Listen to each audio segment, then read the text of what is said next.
안녕하세요. 둘째 날 10월 6일 월요일입니다. 오늘 함께 살펴볼 내용은 라합에 관한 이야기로 뜻밖의 장소에서 발견한 보석 함께 살펴보겠습니다. 우리는 누구나 소중한 것이 있지요. 그것이 어떤 것이 되었든 있습니다. 사람일 수도 있고 물건일 수도 있으며 때로는 장소일 수도 있습니다. 그러나 그러한 소중한 것들 중에서도 가장 소중하게 생각하는 것들이 있습니다.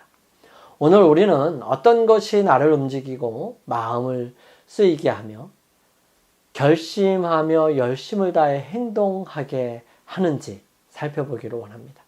우리는 그것이 무엇인지 살펴보고 위험을 감수하면서도 지키고 싶은 소중한 것이 무엇인지를 점검해 보기를 바랍니다. 우리 기도드리며 오늘의 말씀을 함께 살펴보기를 원합니다. 사랑의 하나님, 우리에게 주님은 소중한 분이십니다. 우리의 필요와 우리에게 생명을 주시고 살게 하시며 늘 언제나 주님을 바라보게 인도하여 주시니 감사합니다. 수없이 많은 혼란과 역경 속에서 지혜를 얻게 하시고 인도하여 주셔서 주님의 길을 따를 수 있도록 도와주십니다. 사랑의 아버지 하나님, 저희들 무엇이 진짜로 소중한지 잘 알지 못할 때가 많습니다. 그러나 주님께서 저희들과 함께 하여 주심으로 가장 소중한 것을 지키고 가장 소중한 것을 간직할 수 있도록 도와주시옵소서. 아버지의 놀라우신 섭리가 저희들의 매 순간순간마다 역사하셔서 인도하시고 붙드시옵기를 간절히 소망합니다.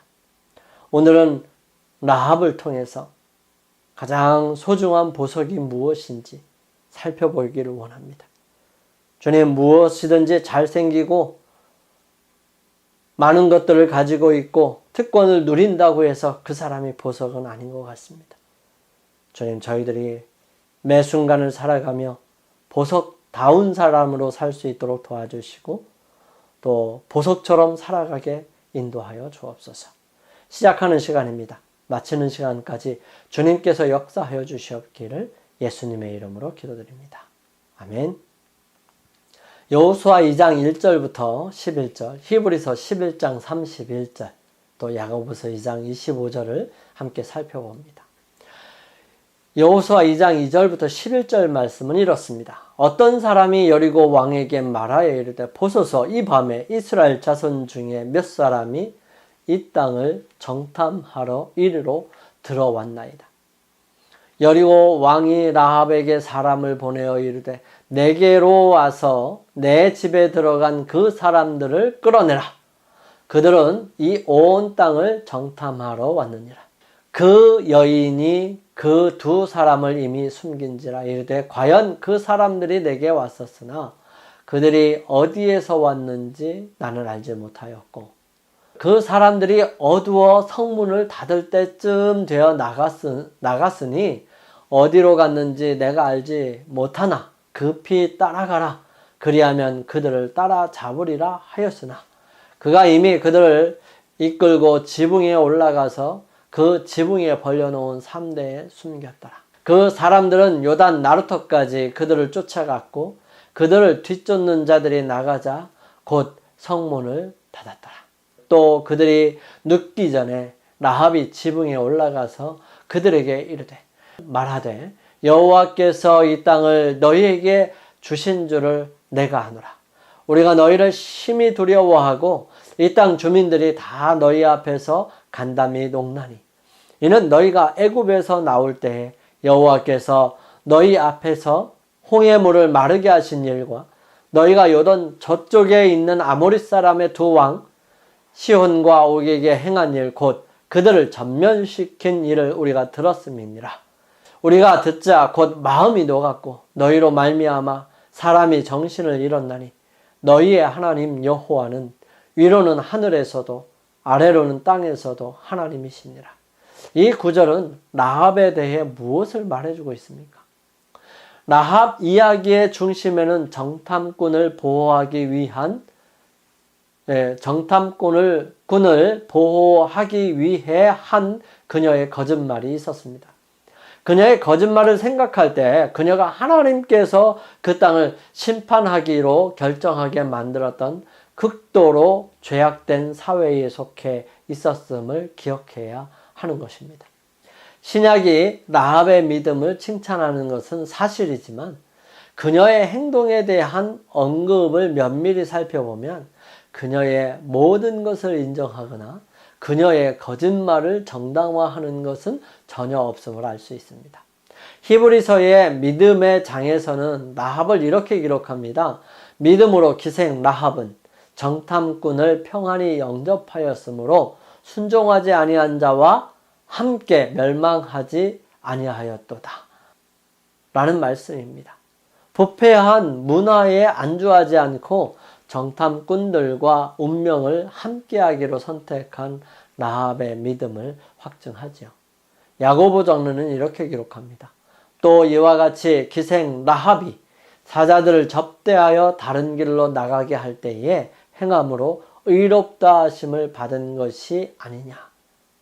이 말씀은 그녀가 두 정탐꾼에게 잘 곳을 제공한 것과 안전한 길로 돌아갈 수 있도록 안내한 것을 칭찬합니다.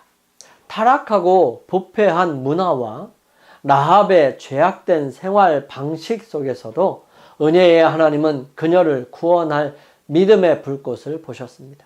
하나님은 당신에 대한 믿음과 당신의 백성에 속하기로 한 선택을 보여주는 이 라합에게 있는 선한 것을 사용하셨지만 그녀의 모든 행동을 칭찬하지는 않으셨던 것입니다. 하나님은 라합의 탁월한 용기, 담대한 믿음, 구원의 도구로서의 역할, 이스라엘 하나님을 선택한 것을 높이 평가하셨습니다.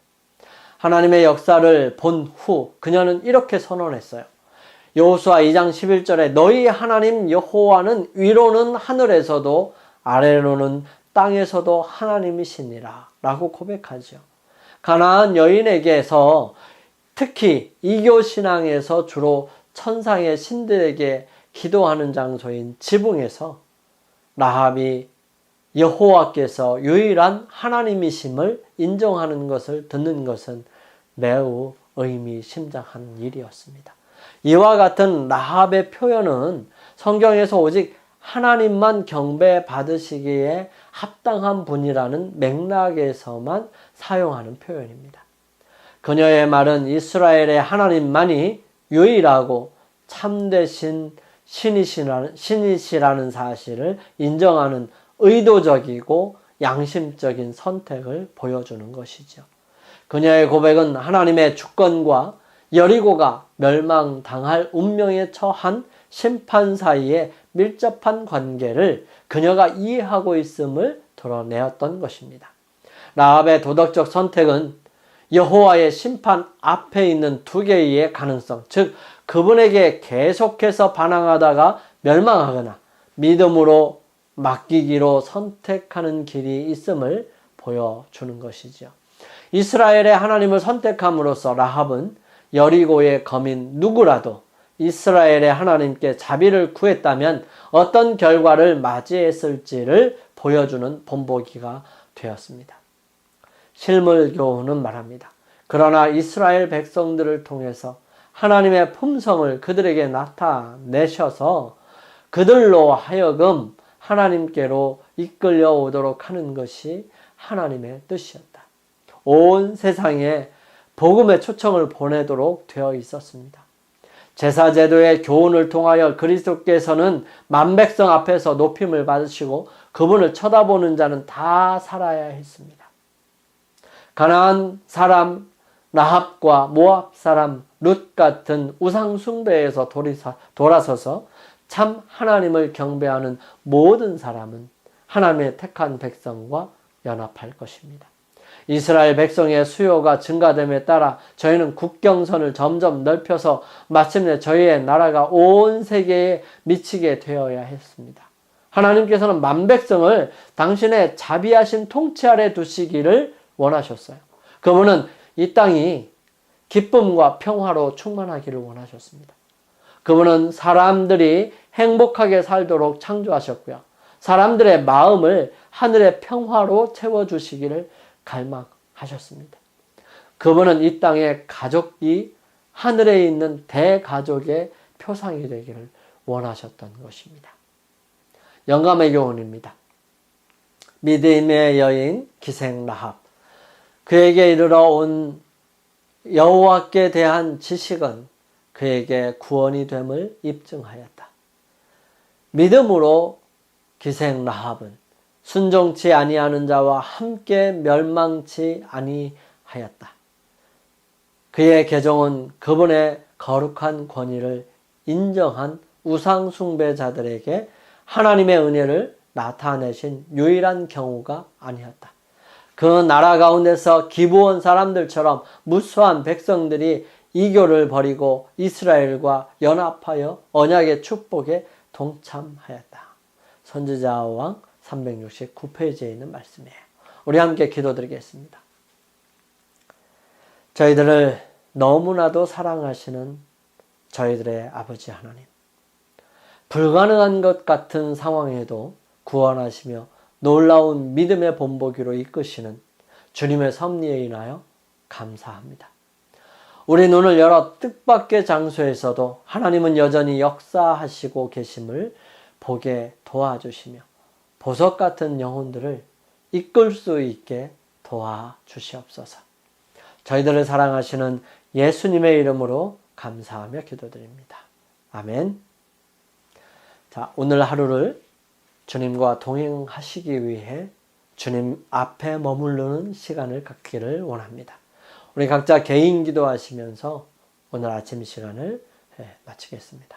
저는 내일 아침 이 시간에 다시 찾아뵙겠습니다. 감사합니다.